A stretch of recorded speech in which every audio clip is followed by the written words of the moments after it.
स्कन्द उवाच योगीश्वरो महासेनः कार्तिकेयोऽग्निनन्दनः स्कन्दकुमारसेनानी स्वामी शङ्करसम्भवः गाङ्गेयस्ताम्रचूडश्च ब्रह्मचारी शिखिध्वजः तारकारिरुमापुत्रः क्रौञ्चारिश्च षडाननः शब्दब्रह्मसमुद्रश्च सिद्धसारस्वतो गुहः सनत्कुमारो भगवान् भोगमोक्षफलप्रदः शरजन्मागणाधीशपूर्वजो मुक्तिमार्गकृत् सर्वागमप्रणेता च वाञ्छितार्थप्रदर्शनः 28 नामानि मदीयानीति यः पठेत् प्रत्यूषे श्रद्धया युक्तो मूको वाचस्पतिर्भवेत् महामन्त्रमयानीति मम नामानुकीर्तनम् महाप्रज्ञामवाप्नोति नात्र कार्या विचारणा।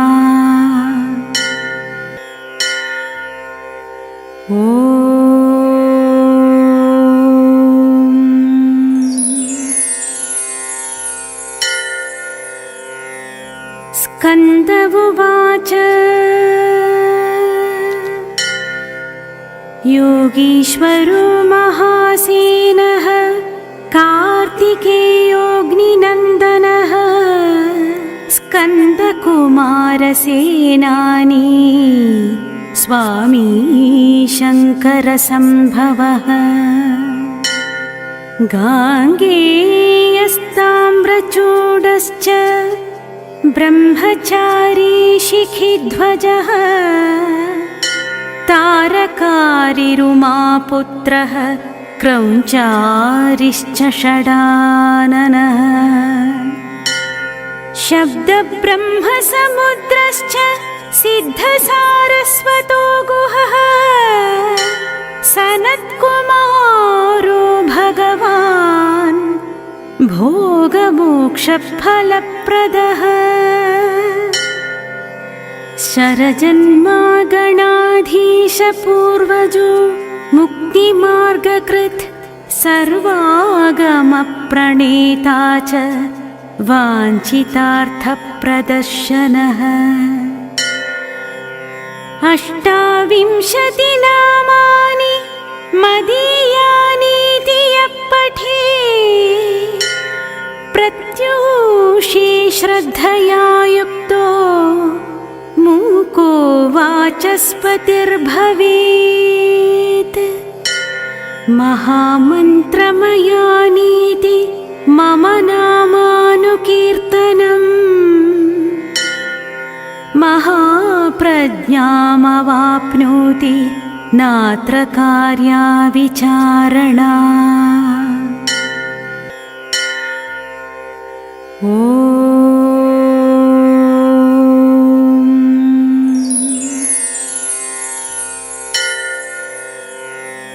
स्कन्द उवाच योगीश्वरो महासेनः कार्तिकेयोऽग्निनन्दनः स्कन्दकुमारसेनानी स्वामी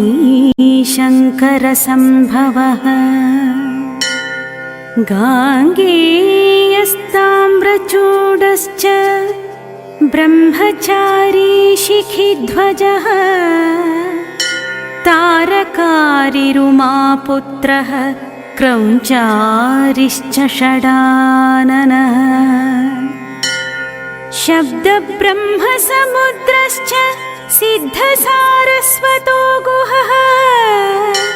सनत्कुमारो भगवान् भोगमोक्षफलप्रदः शरजन्मागणाधीशपूर्वजो मुक्तिमार्गकृत् सर्वागमप्रणेता च वाञ्छितार्थप्रदर्शनः 28 नामानि मदीयानीति यः पठेत् प्रत्यूषे श्रद्धया युक्तो मूको वाचस्पतिर्भवेत् महामन्त्रमयानीति मम नामानुकीर्तनम् महाप्रज्ञामवाप्नोति नात्र कार्या विचारणा।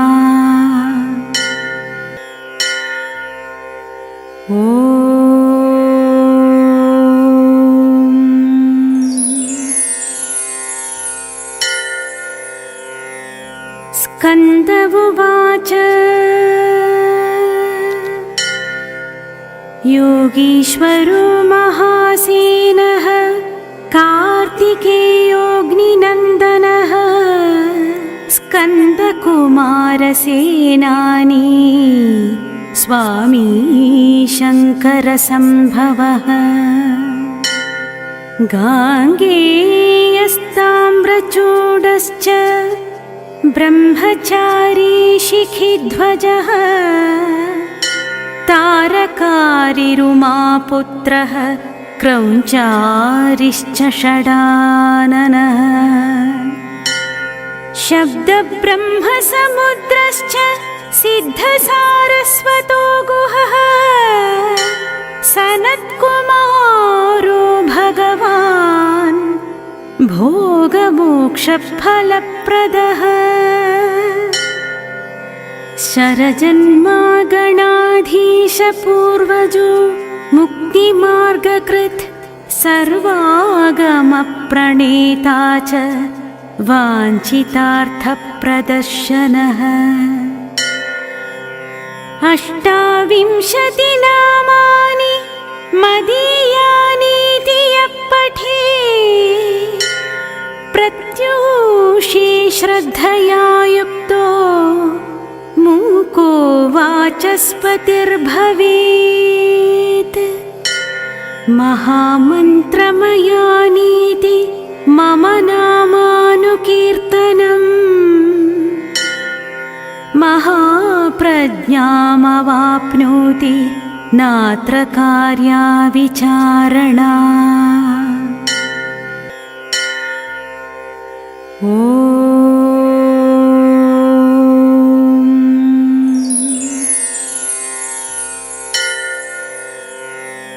स्कन्द उवाच योगीश्वरो महासेनः कार्तिकेयोऽग्निनन्दनः स्कन्दकुमारसेनानी स्वामी शङ्करसम्भवः गाङ्गेयस्ताम्रचूडश्च ब्रह्मचारी शिखिध्वजः तारकारिरुमापुत्रः क्रौञ्चारिश्च षडाननः शब्दब्रह्मसमुद्रश्च सिद्धसारस्वतो गुहः सनत्कुमारो भगवान् भोगमोक्षफलप्रदः शरजन्मागणाधीशपूर्वजो मुक्तिमार्गकृत् सर्वागमप्रणेता च वाञ्छितार्थप्रदर्शनः 28 नामानि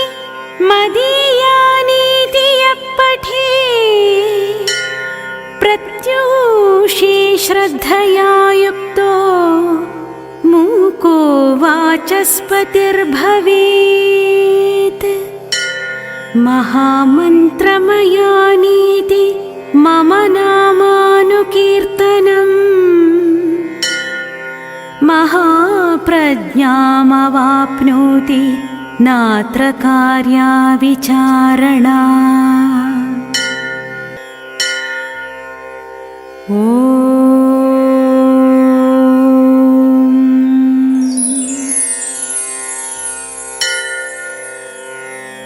स्कन्द उवाच योगीश्वरो महासेनः कार्तिकेयोऽग्निनन्दनः स्कन्दकुमारसेनानी स्वामी शङ्करसम्भवः गाङ्गेयस्ताम्रचूडश्च ब्रह्मचारी शिखिध्वजः तारकारिरुमापुत्रः क्रौञ्चारिश्च षडाननः शब्दब्रह्मसमुद्रश्च सिद्धसारस्वतो गुहः सनत्कुमारो भगवान् भोगमोक्षफलप्रदः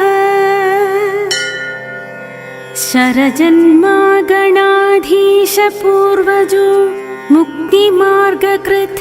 सर्वागमप्रणेता च वाञ्छितार्थप्रदर्शनः 28 नामानि मदीयानीति यः पठेत् प्रत्यूषे श्रद्धया युक्तो मूको वाचस्पतिर्भवेत् महामन्त्रमयानीति मम नामानुकीर्तनम् महाप्रज्ञामवाप्नोति नात्र कार्या विचारणा।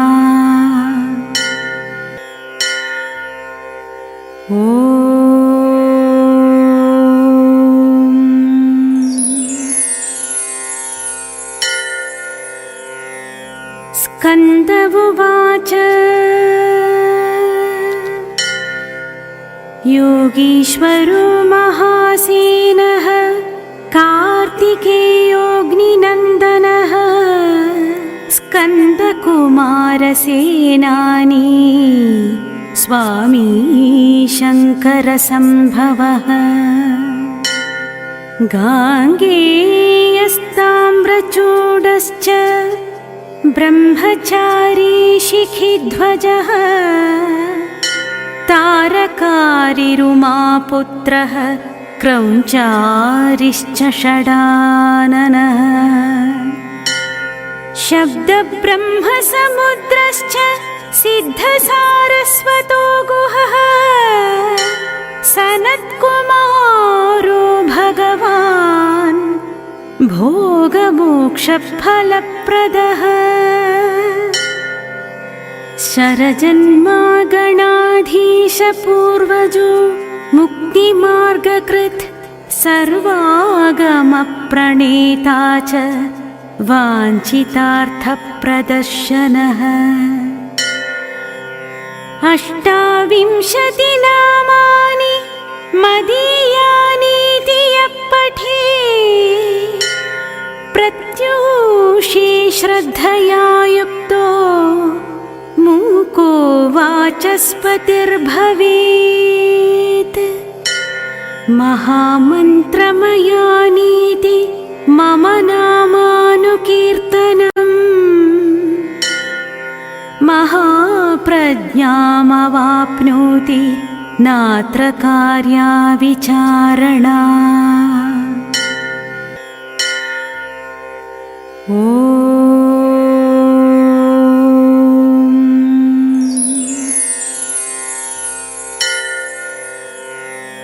स्कन्द उवाच योगीश्वरो महासेनः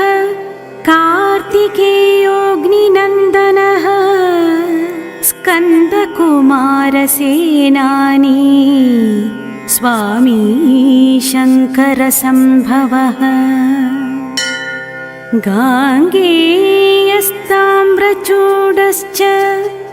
ब्रह्मचारी शिखिध्वजः तारकारिरुमापुत्रः क्रौञ्चारिश्च षडाननः शब्दब्रह्मसमुद्रश्च सिद्धसारस्वतो गुहः सनत्कुमारो भगवान् भोगमोक्षफलप्रदः शरजन्मागणाधीशपूर्वजो मुक्तिमार्गकृत् सर्वागमप्रणेता च वाञ्छितार्थप्रदर्शनः 28 नामानि मदीयानीति यः पठेत् प्रत्यूषे श्रद्धया युक्तो मूको वाचस्पतिर्भवेत् महामन्त्रमयानीति मम नामानुकीर्तनम् महाप्रज्ञामवाप्नोति नात्र कार्या विचारणा।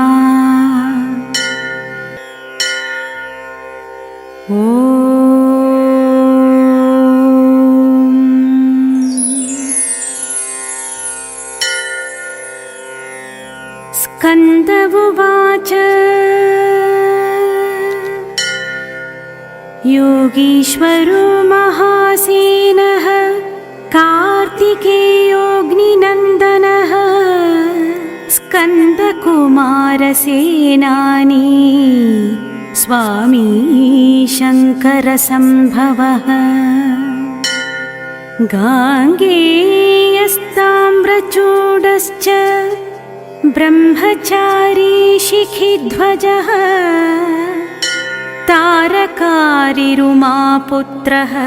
क्रौञ्चारिश्च षडाननः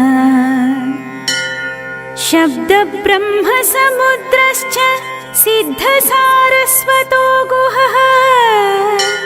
सनत्कुमारो भगवान् भोगमोक्षफलप्रदः शरजन्मागणाधीशपूर्वजो मुक्तिमार्गकृत् सर्वागमप्रणेता च वाञ्छितार्थप्रदर्शनः 28 नामानि मदीयानीति यः पठेत् प्रत्यूषे श्रद्धया युक्तो मूको वाचस्पतिर्भवेत्